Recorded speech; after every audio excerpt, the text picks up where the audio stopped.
जय हिंद साथियों, आप सभी को प्यार भरा नमस्कार। दोस्तों अभी हम लोग हैं नेपाल में, और नेपाल का मशहूर देखिए, अभी एक चाचा जी हैं, अभी हमको नेपाल की टोपी पहना दिए। जीवन में पहली बार इनसे मुलाकात हुई और इन्होंने टोपी पहना, इसके लिए आपको बहुत बहुत धन्यवाद। क्योंकि साथियों नेपाल की एक पहचान होती है, जब हम लोग कहीं जाते हैं और इस तरह की टोपी अगर कोई पुरुष पहना है तो आप समझ लीजिएगा कि वो नेपाली है। नेपाल जैसे हमारे वहाँ यूपी बिहार के लोग अगर गमछा लगाए हैं तो आप समझ जाते हैं कि हमारा पूर्वांचल का व्यक्ति है, यूपी बिहार का व्यक्ति है जो गमछा लगाता है। तो ऐसे ही हर नेपाली व्यक्ति अपने इस टोपी से उतना ही प्यार और लगाव रखता है और उसकी टोपी नेपाली को पहचानते हैं ये टोपी लगा के। तो सबसे पहले दिनेश पांडे नाम है। और कहाँ घर आपका? मेरा बर्दघाट बोलते हैं, हमारा नवलपरासी जिला है डिस्ट्रिक्ट। नवलपरासी अंतर्गत बर्दघाट क्षेत्र में आपका दिनेश पांडे नाम है। तो इधर साथियों हम लोग सुस्तान पुल जो झूला पुल है वहीं पर हम लोग आए थे घूमने के लिए। नेपाल का नहीं, एशिया का सबसे लंबा पुल है। एशिया का सबसे लंबा पुल। हाँ जी। इसके बारे में आप कितनी जानकारी रखते हैं, थोड़ा बताएंगे? ओ अब वही क्या जानकारी, हम भी पहली बार आया है। एशिया में सबसे लंबा पुल है बोल के देखने आया अभी। नेपाल में बहुत इस तरह का पुल है, आप कहीं गए थे नेपाल में? छोटा छोटा है, छोटा है, लंबाई में इतना लंबा नहीं है। लंबाई में थोड़ा छोटा है, लेकिन ये लंबाई में बड़ा है। ऐसा पुल बहुत है नेपाल। तो ये बताइए, आप लोग जब कहीं जाते हैं तो अक्सर आज हम टोपी पर बात करने वाले हैं आपसे, क्योंकि बहुत सारे लोग नहीं जानते हैं कि आखिर में नेपाली लोग टोपी क्यों पहनते हैं इस तरह का। इसके पीछे क्या इतिहास है, थोड़ा बताइए दर्शकों को। टोपी के बारे में तो हम ज्यादा नहीं जानते। हमारा ये यहाँ का राजा नहीं है, वो नहीं है अभी मंत्री है, बहुत सब यही लोग मतलब जो नेपाल के जो कहीं कहीं उच्च पदों पर बैठे लोग हैं वो भी लोग टोपी को उतना ही सम्मान देते हैं, और वो भी लोग प्रधानमंत्री हो, राष्ट्रपति हो, सांसद विधायक हो, ऑफिस का बड़े आदमी सभी लोग पहनते हैं सम्मान के साथ कहीं कहीं।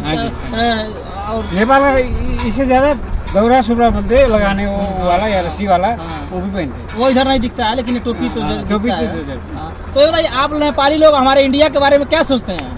हमारा इंडिया के लोग कैसे लगते हैं हम लोग? अब तो हमारा पड़ोसी है, छिमेकी पड़ोसी है। हाँ जी। अब इधर साइड इंडिया, उधर चाइना। तो कहीं कहीं आप लोग बीच में तरुण समझते, तरुण बीच का तरुण वही है नेपाल।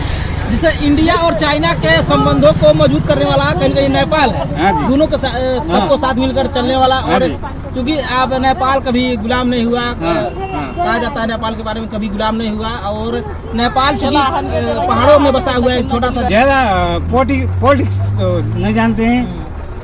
इंडिया हमको कब्जा में ले चाहते हैं वो चाइना के वजह से। नहीं ऐसी सुने अब हम बोलते हैं चाइना हमको कब्जा में लेना चाहते हैं, इंडिया का हमारा उधर इंडिया है, फिर हमको मारेगा बोल के। नहीं, ऐसी कोई बात नहीं है। हम लोग नेपाल के लोगों का और नेपाल राष्ट्र का बहुत सम्मान करते हैं, क्योंकि अपना एक पड़ोसी देश है, हमेशा साथ मिलजुल कर। इंडिया भी हिंदू राष्ट्र है, हम भी हिंदू राष्ट्र है। नहीं वो है, जैसे पहले था हिंदू राष्ट्र और नेपाल ही पहले था, लेकिन अब चूंकि लोकतांत्रिक देश है, धर्मनिरपेक्ष राष्ट्र आपका भी है और धर्मनिरपेक्ष राष्ट्र हमारा भी है। इस नेपाल में भी बहुत सारे धर्म के लोग रहते हैं और हमारे इंडिया में बहुत सारे धर्म लोग रहते हैं। तो वहाँ भी मुस्लिम है या नेपाल में भी है, हर तरह के लोग हैं, मुस्लिम सिख ईसाई हर तरह के लोग हैं। तो ये बताइए, क्या करते हैं आप, कौन सा काम को? हम थोड़ा सरकारी जॉब भी है, सरकारी जॉब करते हैं, कृषक भी है, खेती भी है, घर का खेती है और सरकारी जॉब भी है, 50-50 है। किस काम में है अभी आप? अभी कृषि हम खेती में, सरकारी जॉब में कौन सा काम है आपका? सरकारी पहले करते थे टीचिंग, अभी यानी आप अध्यापक हैं? अभी बिजनेस है, कपड़े का दुकान। अध्यापक का काम आप कर चुके हैं? कर चुके हैं। तो रिटायर लाइफ है। तो आप चूंकि अध्यापक के, तो जैसे नेपाल में नेपाली भाषा में पढ़ाई होता है, नेपाली अंग्रेजी। पहले नेपाल में संस्कृत विद्या भी था, अभी लोप हो गया। पहले संस्कृत पढ़ाया जाता था, अब धीरे धीरे समाप्त हो गया। अब आप पढ़े, अपने जमाने में संस्कृत पढ़े होंगे? वो भूल गए, थोड़ा पढ़े हैं, अब नहीं पढ़ाई होता अब सिर्फ नेपाली। संस्कृत पढ़ाई भी होता है, वो जगह जगह है उसका स्कूल। तो आप अध्यापक हैं? हाँ जी। तो इधर कैमरा रखिए। आप अध्यापक हैं और अपने बच्चों को पढ़ाया भी है। हाँ जी। तो चूंकि नेपाली भी आप अच्छी पकड़ होगी, क्योंकि नेपाली नेपाल में है, पढ़ाए हैं। तो कोई नेपाल में जो आपका जो सबसे पसंदीदा गीत संगीत हो, थोड़ा सुनाइए दर्शकों को हमारे नेपाली में, थोड़ा लोग जाने नेपाल के बारे में समझें। हम राष्ट्रीय वो तो अभी का नहीं, पहले का राष्ट्रीय गीत स्कूल में करते थे। श्रीमान गंभीर नेपाली बोलते वो था वही सुना दीजिए। वो अभी बंद हो गया, अभी नया स्टार्ट हुआ है, वो मेरा मालूम नहीं है। पहले कोई दूसरा था। हाँ, जब देश मतलब लोकतंत्र स्थापित हुआ है तो और दूसरा वो भी राष्ट्रगान चेंज हो गया। थोड़ा राष्ट्रगान चेंज हुआ चेंज पहले हुआ, का अपेक्षा।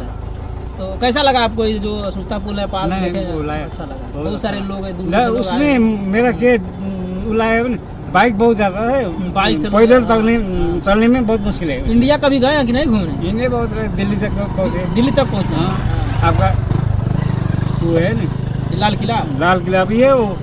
आपका सेंटर के बोलते हैं। आगरा गए कि नहीं कभी? दिल्ली आगरा ताजमहल नहीं देखे हैं? आपको मैंने इंडिया का हरिद्वार तक गए हैं, इधर हरिद्वार हाँ, धर्मस्थल धर्मस्थल हाँ, मंदिर है वगैरह है, वो सब है। उधर पश्चिम इधर साइड गए हैं, पूर्णागिरी बोलते हैं ये वहाँ पे। बताइए, चूंकि आप लोग टोपी लगाते हैं और अब जो नए लड़के हैं जिस हमारे जैसे तमाम युवा हैं वो उस टोपी को उतना तवज्जो देते हैं जितना आप लोग देते हैं? जो आपके नए जमाने के लड़के टोपी उतना पहनते हैं? वो नहीं पहनते, वो थोड़ा कम पहनते हैं। क्या पहनते क्या कैप? मैंने वो वाला कैप, मैंने अंग्रेजी। क्यों ये टोपी लगाया, मेरा ये थोड़ा चोट है हाँ। ये आपको चोट लगा? हाँ, ऐसे ऐसे करके नहीं रहता है, उस वजह से भी हाँ। एक राष्ट्रीय पोशाक भी है, हाँ। एक इसके लिए भी राष्ट्रीय पोशाक भी है। कहीं जाते होंगे तो लोग आप पहचान जाते हैं दूर से लोग नेपाली। कि हाँ। नेपाली व्यक्ति हाँ। आ गया कहीं हम से। इंडिया में जाएंगे तो आप ये टोपी पहन के आप ये वो नेपाली है। नेपाली है। और इसी टोपी के लिए हमने भी आपको रोका है, थोड़ा जानने का प्रयास किया कि आप लोग क्यों टोपी पहनते हैं और इस तरह का ऊंचा टोपी, क्योंकि आप उतना बता रहे हैं कि शायद हमें उतना जानकारी नहीं है, लेकिन फिर भी कोई नेपाली मिलेगा तो उसे जरूर हम जानने का प्रयास करेंगे हाँ जी। कि टोपी के पीछे क्या उद्देश्य है। गमछा हमारे वहाँ जैसे यूपी बिहार में लोग गमछा लगाते हैं, इधर साइड हम गोरखपुर भी गए। गोरखपुर की साइड में गए। तो अच्छा लगा साथियों, चूँकि हम नेपाल में आते हैं तो नेपाल की बहुत सारी चीज़ें आप तक वीडियो के माध्यम से बताते हैं, क्योंकि अपना पड़ोसी देश है और अक्सर जो इंडिया और नेपाल की बहुत सारी चीज़ें एक दूसरे से मिलती हैं। हमारे वहाँ की भी बच्चों की शादियाँ इधर होती हैं, इधर के लोग भी उधर शादी विवाह भी हर तरह का संबंध रहता है लोगों का।